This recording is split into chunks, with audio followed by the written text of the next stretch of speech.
Hi, hello, வணக்கம். So இப்போ ரீசெண்டா வந்து பென்சில் ஸ்கெட்ச் வீடியோவே போடல. சரி, ஓகே, ஒரு பென்சில் ஸ்கெட்ச் வீடியோ போடலாம் அப்படின்னு திங்க் பண்ணிட்டு இருக்கும்போது, எனக்கு எந்த பிக்சர் ட்ரா பண்ணலாம் அப்படின்ட்டு யோசிச்சுட்டு இருந்தேன். ஸோ ஓகே, இந்த பிக்சர் வந்து நம்ம ட்ரா பண்ணலாம் அப்படின்ட்டு எனக்கு மைண்ட்ல ஸ்ட்ரைக் ஆச்சு. அது எந்த சீன்னா இந்த இந்த பர்ட்டிகுலர் சீன். இப்போ இமேஜ் நீங்க பார்க்குறீங்க இல்லையா? அந்த பர்ட்டிகுலர் சீன். ஸோ இந்த சீன பத்தி சொல்லி ஆகணுங்க. நான் வந்து மகாநதி பார்க்கவே இந்த சீன் தான் காரணம். எப்படின்னா 2 இயர்ஸ் பேக் முன்னாடி இந்த சோஷியல் மீடியாலலாம் இந்த வீடியோஸ்லாம் பார்ப்போம் இல்லையா? ஸோ அதில வந்து இந்த ஃபேன்ஸ் எல்லாம் பயங்கரமா எடிட் பண்ணி போட்டிருப்பாங்க. ஸோ அதில ஒரு வீடியோ தான் இந்த இந்த சீன். பார்க்கும்போது நான் ஃபர்ஸ்ட்டு என்ன நெனச்சேன், இது ஒரு வெப் சீரிஸ் ஒரு ஷார்ட் மூவி அப்படி தான் நெனச்சேன். சீரியல்ன்னு நெனைக்கல. ஸோ லேட்டரா தான் தெரிஞ்சுச்சு, இது விஜய் டிவில டெலிகாஸ்ட் ஆகுற மகாநதி சீரியல்னு. ஓகே. ஸோ அப்போ கூட நான் வந்து ஸ்டார்ட் பண்ணல பார்க்க.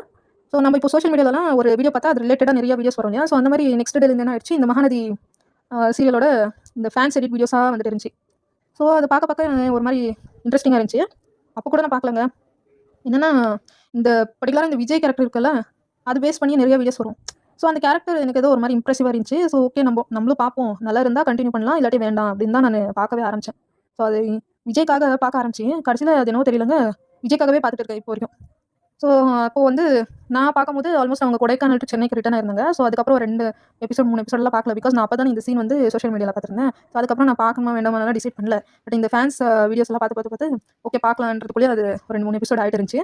ஸோ அதுக்கப்புறம் பார்க்க எனக்கு ஓகே, நல்லா இருக்கு, இன்ட்ரெஸ்டிங்கா இருக்கு. விஜய் கேரக்டர் எனக்கு ரொம்ப பிடிச்சிருந்துச்சு.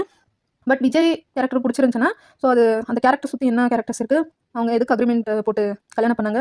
இந்த மாதிரியெல்லாம் ஒரு கொஸ்டின்ஸ் வரும்ல. ஸோ நம்ம ப்ரீவியஸ் எபிசோட்ஸ் எல்லாம் பார்ப்போம் அப்படின்ட்டு என்ன பண்ணேன், ஸோ ஃபர்ஸ்ட்லேருந்து ப்ரீவியஸ் எபிசோட்ஸ் ஃபுல்லா வந்து ஒரு 2 வீக்ஸ்ல கம்ப்ளீட் பண்ணிட்டேன். ஸோ அதுக்கப்புறம் வந்துட்டு அ யார் யார் எந்தெந்த ரோல் பண்றாங்க? ஸோ விஜய், காவேரி அ அவங்களோட ரோலு. ஸோ எல்லாரோட ரோல் வந்து விஜய், காவேரி கேரக்டருக்கு எப்படி கனெக்ட் ஆகுது? இப்படி எல்லாமே வந்து ஒரு கிளாரிட்டி வந்துச்சு. ஸோ அதுக்கப்புறம் வந்து கன்டினியூஸா பார்க்க ஆரம்பிச்சுட்டாங்க. ஸோ அப்படி பார்க்க ஆரம்பிச்சது தான் இப்போ வரைக்கும் கன்டினியூவா பார்த்துட்டு இருக்கேன். இந்த சீன் பார்த்ததும் எனக்கு மறுபடியும் அந்த ஓல்டு மெமரிஸ் எல்லாம் வந்து போச்சு மைண்ட்ல. ஸோ ஓகே, இந்த சீனால தானே நம்ம வானதியை பார்க்க ஆரம்பிச்சோம். அண்ட் அந்த ப்ரீவியஸ் எபிசோட்ஸ் எல்லாம் தேடி தேடி ஹாட்ஸ்டார்ல உட்காந்து பார்த்தோம். அப்படியெல்லாம் ஒரு பியூட்டிஃபுல்லான மெமரிஸ். ஸோ ஓகே, இன்னைக்கு வந்து இந்த சீன்ல வர ஃப்ரேமை வந்து நம்ம ட்ரா பண்ணலான்ட்டு டிசைட் பண்ணிட்டேன். ஸோ டிசைட் பண்ணிட்டு இன்னைக்கு அதில் ஒரு கன்ஃபியூஷன். எந்த ஃப்ரேமை வந்து ட்ரா பண்ணுறதுன்னு. பிகாஸ் இந்த சீன்ல வந்து எல்லா ஃப்ரேமும் அவ்வளோ அழகா இருக்கும்.